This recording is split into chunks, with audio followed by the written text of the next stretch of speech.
In this three-part series, we will be taking the time to follow the known developments and establishment of individual liberties in our ancient and medieval world.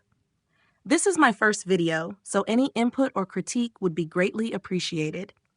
As more information and historical evidence reflect the growth of liberties, you will see more details and examples provided for later civilizations compared to the earlier ones. This mirrors the gradual expansion and complexity of the concept of liberty over time. The earliest known acknowledgement of these liberties can be found in the Indus Valley civilization, back in 2500–1500 BC. Here we find evidence of social organization that prioritized equality and the well-being of individuals within the community. They did not have an expression of liberty as we know today, but their societal structures hint at a form of collective fairness and personal autonomy. The absence of grand palaces or temples suggests that the Indus people had a more balanced social structure where no single class dominated. Their cities being laid out in a rather standardized manner could imply a society where the well-being of all individuals were valued equally regardless of status. The Indus people also had a sophisticated sanitation system. Every house, regardless of size, had access to advanced drainage and water systems, which shows a concern for public health. We can also see fairness and standardization in trade and commerce. Their system of standardized weights and measures implies economic equity, arguably an early form of economic liberty.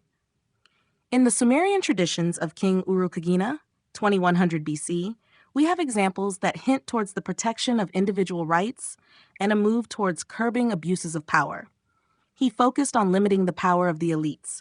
This is among the earliest known legal reforms aimed at curbing their power, particularly the priests and ruling class. The reform was designed to prevent the exploitation of common people by reducing excessive taxes and preventing the seizure of property. The reform also established legal protection against unjust treatments. This included measures to ensure that individuals were given fair treatment in legal matters, hinting at the idea that everyone, regardless of status, deserved fair legal recourse. However, they did not explicitly discuss liberty in the way later civilizations would. The Code of Hammurabi is one of the oldest and most well-preserved sets of laws in human history. In ancient Mesopotamia, especially the Babylonian period, they laid foundational ideas about individual rights, fairness, and justice, establishing laws that provided individuals with legal protection. One of the most famous of these principles, an eye for an eye, or lex talionis. It was meant to ensure proportional justice where punishment would fit the crime. Laws also aimed to protect the vulnerable, including women, children, slaves, and the poor, from exploitation. This showed an early concern for social justice and individual protection. They even offered avenues for slaves to earn their freedom. In some cases, slaves could buy their freedom or be set free under certain conditions, reflecting an early recognition of individual dignity and rights. Ancient Mesopotamian society was highly commercial, and the Code of Hammurabi established contractual laws that protected both buyers and sellers. This created a level of economic freedom by ensuring that transactions were conducted fairly and disputes could be legally settled. In the context of individual rights and liberties, ancient Egyptian society did not express these concepts in the way modern societies do, but there are examples from their social and legal systems that suggest a concern for justice, fairness, and the dignity of individuals. These aspects were framed within their religious and societal beliefs, particularly through the concept of ma'at. This was the principle of truth, justice, balance, and cosmic order. In Egypt, it guided not only the natural world, but also the social, political, and legal structures. Pharaohs were expected to uphold ma'at, ensuring that society was just and fair. Ancient Egypt is notable for the legal rights it afforded women, which were significantly more progressive compared to other ancient civilizations. Women could own property, initiate divorce, and act as witnesses in court. This suggests a form of legal equality that recognized the dignity and autonomy of individuals. The ancient Egyptians also had a well-developed system of inheritance laws that applied to all citizens, regardless of gender. Both men and women had the right to inherit property from their parents and pass it on to their children. The protection of these rights through legal documentation and state enforcement indicates a respect for individual property rights and economic freedom. Although ancient Egyptian society was hierarchical, there were opportunities for individuals of lower status to rise through the ranks based on merit, especially in military and administrative roles. Scribes, who were often from non-elite backgrounds, could rise to positions of significant power and influence if they demonstrated skill and loyalty. We can point to this as a recognition of individual potential and merit rather than solely birthright, allowing for a degree of personal freedom and social mobility. In ancient India, particularly during the Vedic period, c. 1500 BCE, we can see concepts related to personal autonomy, duty, and spiritual freedom beginning to emerge. These ideas were expressed through religious, philosophical, and legal texts, such as the Vedas and later Dharmashastra. These concepts laid the groundwork for ideas of individual autonomy and justice. Dharma referred to the moral and ethical duties assigned to individuals based on their social role, aiming to maintain social harmony.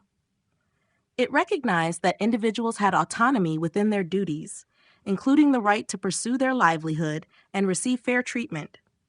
This framework provided an early structure for individual rights and responsibilities. The concept of moksha focused on the spiritual liberation of the soul, allowing individuals the freedom to choose their own path to enlightenment. This could be achieved through devotion, knowledge, or disciplined action, emphasizing personal choice in spiritual practice. It highlighted the value placed on spiritual autonomy and personal growth. Texts like the Dharma Shastra outlined laws and social norms that provided structure for individual rights within the caste system. The Manusmriti, for example, specified rules for property, inheritance, and legal protections, ensuring fairness within one's social role.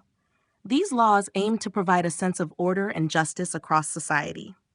Ancient Indian society had structured rules for inheritance and property ownership, ensuring economic stability for individuals and families.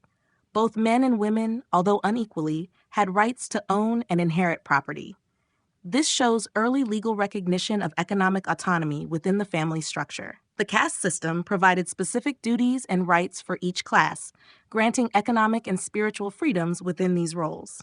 For example, Vaishyas, artisans and traders, had the right to own property and engage in commerce, while Brahmins, priests, had freedom in religious practice. This structure highlighted the balance of duties and rights for individuals. Local courts and village councils, sabhas, resolved disputes and enforced laws based on dharma.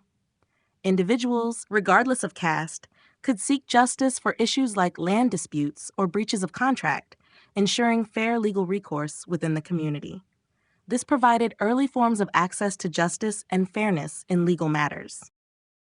In part 2 of this 3-part series, we will delve further into ancient liberties with examinations of the Zhou dynasty in China, Zoroastrianism in ancient Persia, and one of my favorites, ancient Greece. I sincerely thank anyone who watched this video, as it is my first long-form style video with my own research. I was born on the 4th of July, and I have an absolute passion for liberty and our freedoms. Any feedback would be greatly appreciated in hopes to improve on my next videos. Again, thank you so much. Be well.